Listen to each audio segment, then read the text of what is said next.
한가위만 같아라 그러지요. 추석 명절이 얼마나 좋은지 모릅니다. 여러분에게 늘 한가위와 같은 풍성함이 있는 삶이 되기를 주님의 이름으로 축복합니다. 재밌게도 성경은 이스라엘 백성의 특징을 잔치를 많이 하는 민족으로 표현하고 있습니다. 하나님께서 이스라엘 민족을 선택하실 때 너희는 잔치하는 민족이 되어라 라고 말씀하신 것입니다. 하나님께서 아브라함을 선택하셔서 하나님의 백성 삼으신 후에 복의 근원이 되게 하셨고, 이집트에서 해방시키셔서 젖과 꿀이 흐르는 약속의 땅에 들여보내고 나서는 유월절과 장막절과 초실절, 절기를 만들어주시고 그 절기를 일주일 내내 2주일 동안 지키면서 잔치하며 살라고 명령하셨기 때문입니다. 하나님께서 유월절, 이집트에서 종으로부터 노예로부터 해방시켜준 그 구원을 감격하고 감사하고 잔치하고, 그 많은 곡식을 주신 하나님 앞에 모든 곡식을 다 추수하고 나서 하나님 앞에 감사하며 덩실덩실 춤추며 잔치하도록 하나님께서는 명령하셨습니다. 우리는 추석 명절 3, 4일 그렇게 잔치하지만 이스라엘 사람들은 일주일 내내 잔치합니다. 하나님께 예배하고 동네 사람들 다 붙들어다 놓고 고아와 과부들, 그 다음에 나그네까지 함께 모여서 일주일 내내 하나님 앞에 잔치하고 살아가는 민족이 이스라엘 민족이었습니다. 그래서 21세기 가장 유명한 신학자였던 윌겐 몰트만은 기독교의 특징, 기독교는 잔치하는 종교다라고 말합니다. 기독교는 잔치하는 종교입니다. 성탄절의 기쁨 어떻게 잔치 안 할 수 있습니까? 죽음에서 부활한 부활절의 그 영광과 기쁨, 그 소망을 생각하며 어떻게 잔치하지 않을 수 있느냐는 것입니다. 그래서 우리가 감사하고 구원받은 것 감사하고 하나님이 함께 하신 것 감사하면서 모든 성도들은 기쁨으로 잔치하며 살아가는 것이 기독교인의 능력입니다. 오늘도 왜 우리가 하나님께 감사하며 덩실덩실 춤추며 잔치하며 살아가야 하는가라고 하는 분명한 이유를 말씀을 통해서 우리에게 전해주고 있습니다. 우리 한강의 성도들은 주님의 명령처럼 늘 잔치 같은 삶을 살아낼 수 있게 되기를 소원합니다. 자, 오늘 1절 말씀을 한번 읽어보시겠습니다. 같이 한번 읽습니다. 시작. 그는 허물과 죄로 죽었던 너희를 살리셨다. 2절. 그때 너희는 그 가운데서 행하여 이 세상 풍조를 따르고 공중의 권세 잡은 자를 따랐으니 곧 지금 불순종의 아들 가운데 역사하는 영이라. 인간에게는 세 가지 죽음이 있습니다. 허물과 죄로 죽었던 너희를, 영적인 죽음을 의미합니다. 동서고금을 막론하고 인간은 죄로 말미암아 영적으로 죽었기 때문에 하나님의 음성도 듣지 못할 뿐만 아니라 당연히 하나님의 뜻대로 살아갈 수도 없겠지요. 그래서 마귀의 종이 되고 세상 풍조를 따라서 욕심 따라 그렇게 살다가 결국은 진노를 받는 진노의 자식들로 이 땅을 살아갈 수밖에 없습니다. 영적으로 이미 죽었기 때문이고, 또한 영적으로 죽었기 때문에 육신도 죽음을 맞이하게 되어집니다. 그래서 두 번째 죽음은 육신의 죽음입니다. 지난 주간에 태풍 때문에 포항에서 중학생 하나가 지하실에서 물이 찬 지하실에 있다가 어머니 구하고 숨졌다는 얘기 듣고 장례식하는 모습을 보면서 많이 아프고 힘들었지요. 어린아이도 죽습니다. 또한 1952년에 왕이 되어서 70년간 부귀영화를 누렸던 엘리자베스 2세도 96세지만 죽었습니다. 지난 주간에도 우리 교회에도 사랑하는 집사님 한 분께서, 사랑하시는 권사님 한 분께서 돌아가셨는데, 제가 늘 입관에 참여하고 장례를 마지막까지 참여하는데 코로나로 인해서 참여하지 못해서 마음이 너무 속상하고 아팠던 것이 사실입니다. 근데 제가 늘 입관을 할 때 참여하면서 입관을 하면서 느낀 것이 몇 가지가 있습니다. 가장 실질적인 것은 돌아가신 분은 아무런 반응이 없다는 거예요. 대답도 없습니다. 아무리 잘해줘도, 그리고 꽁꽁 매도 아무런 반응이 없다는 것입니다. 죽었기 때문입니다. 그런데 개인적으로는 목사이기 때문에 입관하면서 느끼는 것 한두 가지가 있는데, 남편이 먼저 죽는 게 낫겠다라는 생각은 했습니다. 제가 보니까 남편들은 잘 안 울더라고요. 그런데 여자분들은 막 울고 그런 거 보니까 내가 먼저 죽는 게 낫겠다라는 생각을 한번 했고요. 또 하나는 딸이 있었어야 되겠다라는 생각을 했는데, 제가 딸이 없어서 딸들은 막 울고 엄마 아빠 그리고 얼굴에다 막 이렇게 부부기도 하고 손도 잡고 이렇게 하는데 아들들은 멍멍하더라고요, 그냥. 그래서 딸들이 있었으면 좋겠다라는 생각도 해 보았습니다. 그러나 어쨌든 중요한 것은 영혼이 죽고 육신이 죽는 것으로 끝이 아니라고 하는 것이죠. 중요한 것은 이것입니다. 우리 영혼이 죽었다가 그리고 육신이 따라 죽는데, 젊어서 죽든 나이가 들어서 죽든 그 죽음이 끝이 아니라 세 번째 더 무서운 죽음이 있습니다. 언젠가 그림을 하나 책에서 봤는데요. 집에 불이 타오르고 있는데 그 처막 곁에 거미줄이 걸려 있는데 그 거미줄 끝에 거미 한 마리가 가운데 있습니다. 밑에서는 불길이 타오르고 있는데 거미는 거미줄에 매달려 있는 것입니다. 왜? 무언가 먹을 것을 얻기 위해서 그곳에 앉아 있겠지만 결국 거미는 어떻게 될까요? 그 책에 이런 설명이 있습니다. 이것이 인간의 운명이라고요. 믿지 않는 사람의 운명이라고 얘기하고 있습니다. 한번 죽는 것은 사람에게 정한 것이고 그 외에는 심판이 있습니다.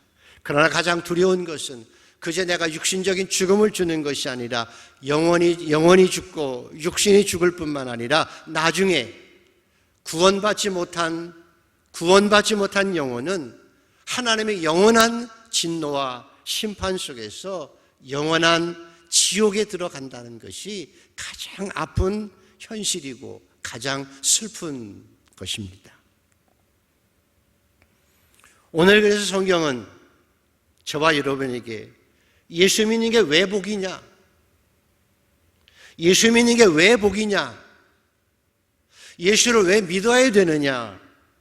어떻게 예수 믿으면 잔치하는 삶을 살아갈 수 있느냐라고 우리에게 말씀해 주고 계시는 것입니다. 예수 믿는 게 왜 복이냐라고 하는 것입니다. 자, 4절 5절을 한번 읽어보시겠습니다. 4절 5절입니다. 시작. 궁일이 풍성하신 하나님이 우리를 사랑하신 그 큰 사랑으로 인하여 허물로 죽은 우리를 그리스도와 함께 살리셨고 너희가 은혜로 구원을 얻은 것이다. 믿어주시는 분은 아멘. 허물로 죽을 것이 아니라 이미 허물로 영적으로 죽은, 육신적으로도 죽은 우리를 그리스도와 함께 살리셨고 우리는 살아났습니다. 영적으로 살아난 것입니다. 너희가 은혜로 구원을 얻은 것입니다. 과거 완료 시제가 되어서 앞으로 살리실 것이 아니고 살리셨고 그리고 우리를 죽음에서 영원히 살리셔서 영원한 생명을 은혜로 주셨기 때문입니다. 6절, 7절에는 더 구체적으로 말씀하고 있습니다. 같이 한번 읽습니다. 6절, 7절 시작. 또 함께 일으키사 그리스도 예수 안에서 함께 하늘에 앉히시니 이는 그리스도 예수 안에서 우리에게 자비하심으로써 그 은혜의 지극히 풍성함을 오는 여러 세대에 나타내려 하십니다. 또 함께 일으키사 그리스도 예수 안에서 함께 하늘에 앉히시니. 가끔씩 저도 어디에 초대되어 가면 좀 늦게 갈 때도 있지만 가끔씩 보면 제가 초대되어 가면 자리를 마련한 분들이 있습니다. 그 이름을 딱 붙여놓고 여기는 최낙규 목사 자리를 만들어 놓으면 늦게 가도 그 자리에 가서 앉을 수가 있습니다. 오늘 성경이 우리에게 말씀하고 있는 것은 하나님께서 너희를 이미 살리셨고 예수님께서 지금 하늘의 우편에 하나님 옆에 앉아 있으시 우리의 자리가 예수님 곁에 있고 우리를 이미 앉히셨다고 말씀하고 계십니다. 왜냐하면 하늘의 시민권을 이미 우리가 가지고 있기 때문에 우리는 지금은 육신의 자리에 이 땅에 있지만 우리는 분명히 그 예수님 곁에 앉아 있게 되어질 것입니다. 이것이 우리의 특권입니다. 그래서 마지막으로 9절 18절에서 9절까지 우리에게 이렇게 말씀해 주고 있습니다. 시작. 너희가 그 은혜로 인하여 믿음으로 말미암아 구원을 얻었나니 이것이 너희에게서 난 것이 아니요 하나님의 선물이라. 행위에서 난 것이 아니니 이는 누구든지 자랑하지 못하게 함이니라. 아멘.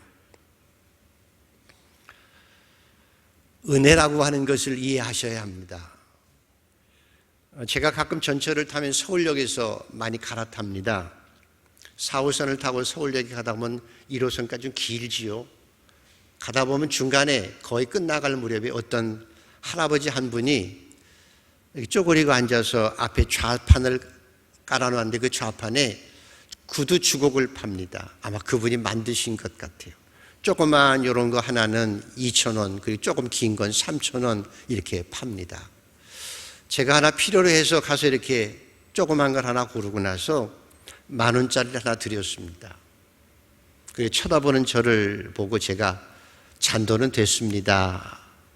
그렇게 했더니 이분이 이렇게 웃으시면서 쳐다봐요. 제가 2,000원짜리 하나를 10,000원 주고 사왔다고 하는 것, 그건 은혜가 아니라고 하는 겁니다. 그건 그저 내가 자선을 베푼 것에 불과합니다. 은혜라고 하는 것은 거저 받은 것입니다. 은혜라고 하는 것은 받을 자격이 없는데 받은 것입니다. 은혜라고 하는 것은 아무 대가 없이 받은 선물을 은혜라고 합니다. 여러분이 혹시 자녀를 키워가면서 좀 자녀가 머리가 컸다고 사춘기가 돼서 이런 얘기 들어보셨나요? 아버지 저한테 공짜로 먹여주시고 공짜로 학원 보내주시고 공짜로 공부시켜 주시는 이유가 혹시 무슨 의도가 있으십니까?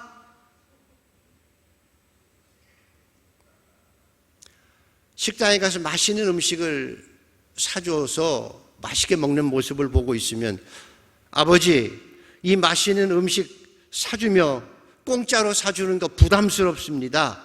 이렇게 다음부터는 호의를 베풀지 마십시오. 그러면 마음이 어떻겠어요? 그런 자식도 없지요. 왜 아버지 어머니는 저를 위해서 그렇게 희생하고 왜 사랑하는 거예요? 사랑하시는 의도가 뭡니까? 묻지 않지요. 이유가 없어요. 조건도 없어요. 그 이유 하나는, 오직 하나는 내가 사랑하니까, 내 자식이니까 무조건적인 사랑으로 은혜를 베풀어 주는 것입니다. 너희가 악할지라도 자식에게는 좋은 걸 줄 줄 알거든 하물며 선하신 너희 아버지께서 구하는 가장 좋은 것을 주시지 않겠느냐? 은혜는 이유가 없어요. 은혜는 대가도 없어요. 그냥 베푸는 것이 은혜입니다. 우리가 은혜로 구원을 받고 은혜로 하나님의 아들, 딸이 되었고 은혜로 하늘의 신령한 은혜를 받았다고 성경은 말씀합니다. 그래서 우리는 감사하고 기뻐하며 잔치하며 살아가는 존재가 되어지는 것입니다. 은혜를 받아본 사람은 그 은혜가 그래서 얼마나 소중한지를 아는 것입니다. 그런데 요즘 가끔씩 성도들 가운데 영적으로나 현실적으로 은혜라고 하는 것을 잘 모르는 분들이 있다고 해요. 왜 젊은이들이 은혜를 잘 모르느냐? 은혜라고 하는 그 자체를 이해를 못하느냐? 그 이유는 어려서부터 대부분 아이들을 키울 때, 우리가 자라날 때 교육 속에서, 조건 속에서 성장했기 때문이라는 거예요. 네가 이만큼 해야 돼, 용돈 받으려면 청소하고 공부 열심히 해야 뭘 하잖아 하고 늘 조건 속에서 자라왔기 때문에 무엇을 받아도 꼭 조건이 있어야 된다고 생각하기 때문이라는 거예요. 그래서 예수 안 믿는 사람들은 이해를 잘 하지 못합니다. 야, 예수 믿고 구원받으면 너희들이 죄를 짓고 나서 회개한다고 다 용서받으면 그거 염치 없는 짓 아니냐? 어떻게 뻔뻔스럽게 그렇게 얘기할 수 있냐? 라고 은혜에 대해서 이해를 하지 못합니다. 근데 사실은 은혜라고 하는 건 아무 조건 없이, 아무런 자격도 없이, 아무런 이유도 없이 그저 주신 것을 받은 선물일 뿐입니다. 그래서 감사할 뿐이고, 그래서 찬양할 뿐이고, 그래서 하나님을 사랑하고 살아갈 뿐입니다. 그래서 여러분, 예수 믿었다고 해도 인생을 살아가는 동안 때로는 참 어렵기도 합니다. 경제적으로 어렵기도 하고 현실적으로 아파서 괴로울 때도 있습니다. 때로 너무 힘들면, 너무 힘들 때가 오면 사는 것이 죽는 것보다 힘들 때도 있어요. 그만큼 어려울 때도 있습니다. 억울한 일을 당하고 다른 사람의 조롱받고 그래서 그냥 정말 힘들 때도 있습니다. 그러나 성도들이 그것을 이겨낼 수 있고 그런 어려움 속에서도 당당하게 살고 가시밭길을 걸어가면서도 찬양하며 살아갈 수 있는 이유는 나에게 영원한 생명을 주신 하나님이 계시고 나에겐 영원한 생명이 있고 새하늘과 새 땅이 나를 기다리고 있고 의의 멸류관 나를 기다리고 있는 그 하늘의 소망이 있기 때문에 이 짧은 생애를 살아가면서 가시밭길을 걸어가면서도 하나님 앞에 감사하며 찬양하며 살아갈 수 있어요.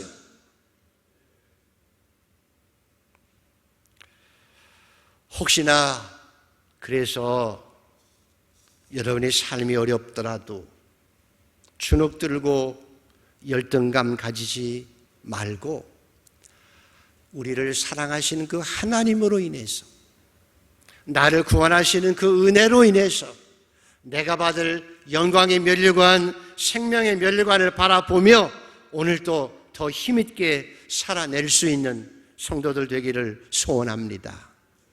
이 생애, 짧은 생애 조금 지나면 그 영광이 우리에게 다가올 것입니다. 뿐만 아니라 내게 하나님께서 건강을 주셨다면 그 건강을 가지고 더 감사하며 춤추며 사십시오.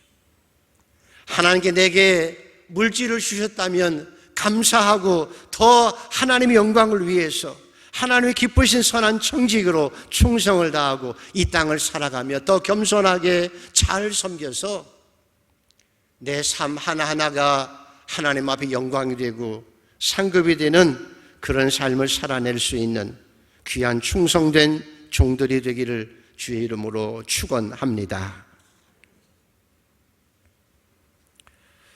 근데 마귀는 이렇게 우리가 잔치하는 삶을 살아가는 걸 싫어해요.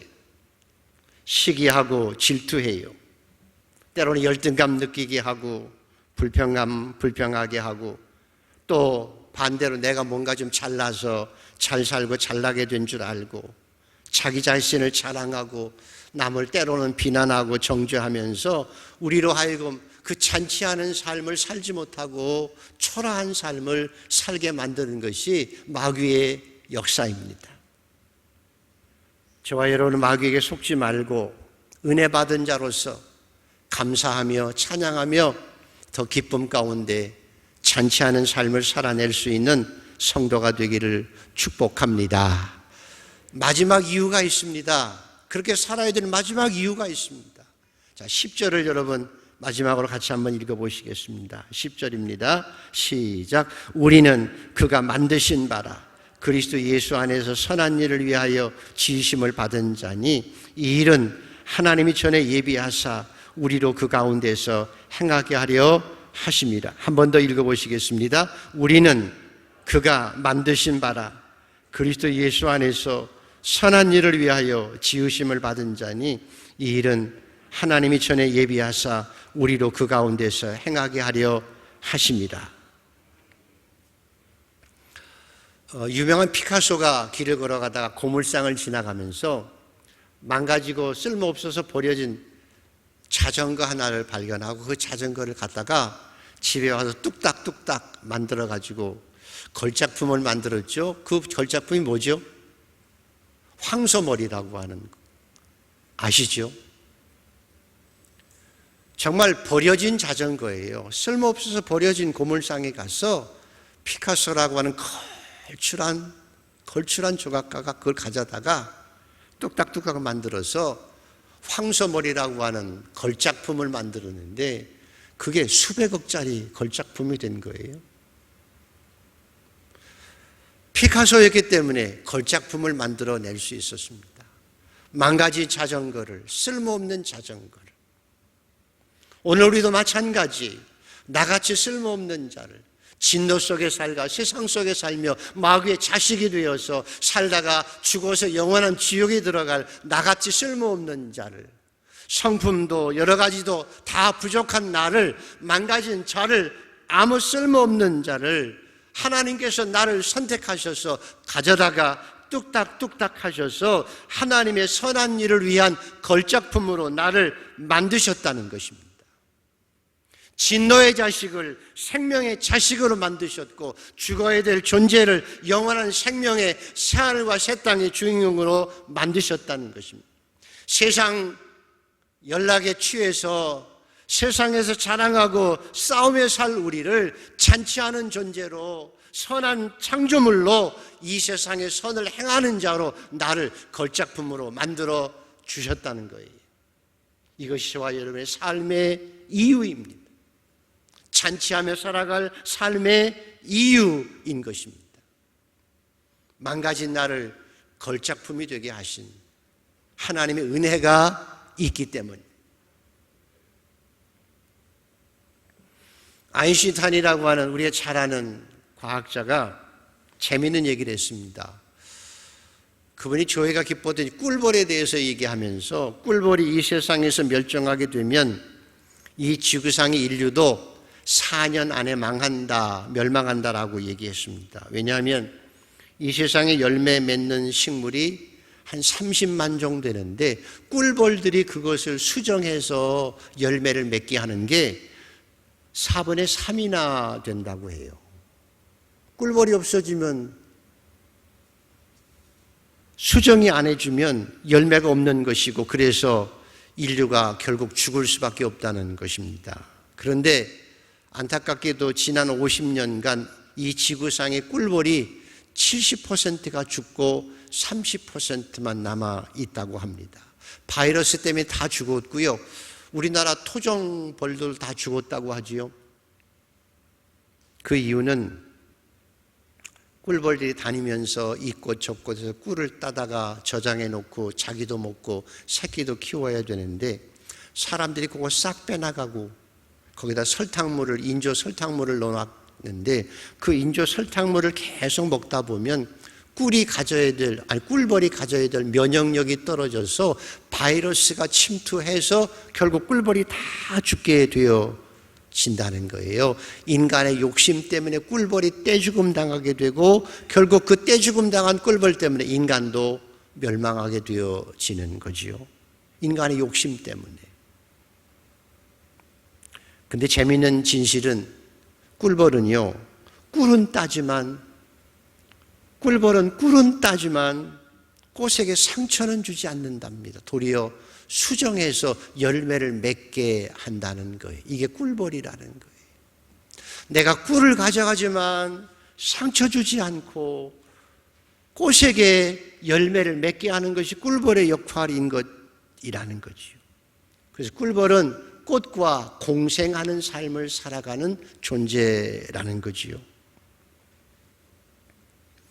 하나님께서 저와 여러분을 선한 일을 위한 걸작품으로 만드신 이유는 선한 일을 위해서, 하나님의 선한 뜻을 이 땅에 펼치기 위해서 우리를 구원하시고 하나님을 위한 걸작품으로 만드셨다는 것입니다.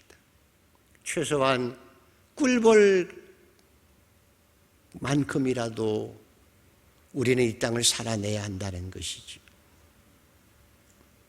같이 살아가면서 공생하며 살아갈 수 있는 능력이라도 베풀어야 한다는 것입니다. 내가 은혜를 받았기에 은혜를 나누며 잔치하며 이 땅의 천국 주인공으로 살아가야 한다는 것입니다.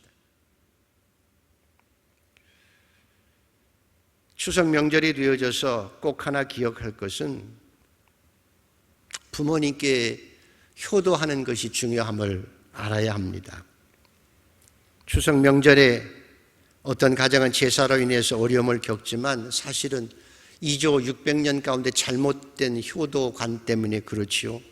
하나님께서는 명령하셨습니다. 내 부모를 공경하라. 이것이 이 땅에서 잘되고 장수하는 비결이라고 말씀합니다. 내 부모를 공경하라. 혹시나 부모를 욕하거나 치는 자는 돌로 쳐 죽여라. 내 눈동자보다도 소중한 자식을 어떻게 돌로 쳐 죽입니까? 말도 안 되지요. 그러나 그만큼 부모에게 효도한 것이 중요하다는 것입니다. 부모를 욕하거나 혹시 치는 자는 돌로 쳐 죽일 만큼 자식은 부모를 공경해야 한다고 말씀하시는 것입니다. 그리고 실제로 이삭 같은 효자가 있습니다. 죽을 줄 뻔히 아는데 그 나이에 아버지가 자기를 번제물로 드리겠다고 제단에 올려놓고 칼을 가지고 잡으려고 했을 때 도망갈 수 있어요. 아버지 왜 그러시는 거예요? 망령 났어요. 할 수 있어요. 아버지를 제껴두고 반항할 수 있었지만 그는 아버지의 뜻을 따라 제물이 되기로 결심하지요. 그런 순종하는 이삭을 하나님께서는 축복해 주셨습니다. 어버이 살아계실 때 섬기리란 다하여라. 지나가 누면 애달타 어이하리. 평생에 고쳐 못할 일 이뿐인가 하노라 말씀한 것처럼, 시가 있는 것처럼 부모님이 살아계신 분들은 살아계실 때 잘하십시오. 자식에게 베푸는 것 10분의 1만이라도 하십시오. 옛날 어른들은 자식에게 하는 것 100분의 1만 하도 효도 소리 듣는다고 했지요. 해야 합니다. 100분의 1이 아니라 10분의 1 더 해야 합니다. 부모님이 살아계실 때 용돈도 더 드리고 한번 찾아가기도 하고 전화도 한 번 더 드리고 따뜻한 말 한마디가 부모를 기쁘게 하고 그것이 하나님을 기쁘게 하는 것입니다. 우리는 은혜를 받은 사람들, 은혜를 받았고 영원한 생명을 얻어서 잔치하며 살아가야 합니다. 하나님이 우리에게 은혜를 베푸셨을 뿐만 아니라 부모님이 우리에게 은혜를 베풀었을 뿐만 아니라 우리 주변에는 우리를 위해서 희생하고 수고하는 분들이 너무나 많습니다. 오늘 교회 올 때도 버스를 타셨으면 버스를 탈 때 내 돈을 주고 타지만 버스 기사에게 감사합니다, 수고하십시오라고 인사해야 하는 것입니다. 물건을 주고 내가 밥을 사 먹고 돈을 주고 사면서도, 내 돈을 주고 사면서도 그분에게 감사하다고 고맙다고 인사해야 하는 것입니다.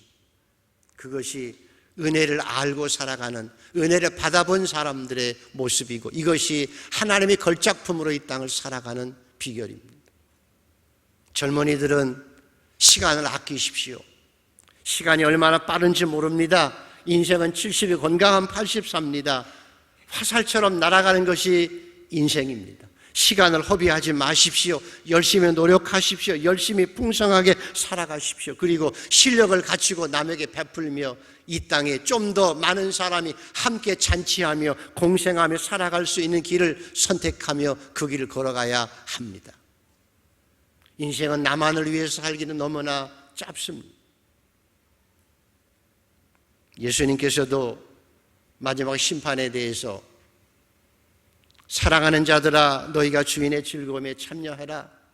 너희가 내가 목말랐을 때에 마실 물을 주었고 내가 힘들었을 때 돌아보아 주었고 내가 헐벗었을 때에 먹을 것을 주고 입을 옷을 주었느니라. 주님 언제 우리가 그렇게 했습니까? 라고 물을 때 지극히 작은 자에게 한 것이 곧 내게 한 것이니라 라고 말씀하시며 착하고 충성된 종이라고 그들에게 칭찬하시고 상급을 주셨습니다. 한 걸음 더 나가서 예수님께서 너희는 세상이 빛이고 소금이다 라고 말씀하지요. 우리는 은혜 받은 사람들입니다. 쓸모없는 자전거 같은 존재를 걸작품을 만들어 주신 것입니다. 그래서 세상에서 그리스도인은 빛이고 소금입니다. 세상의 소망입니다. 오늘도 저와 여러분이 은혜를 받은 자로서 은혜 안에 감사하고 살고 정말 은혜 안에서 감사하고 살고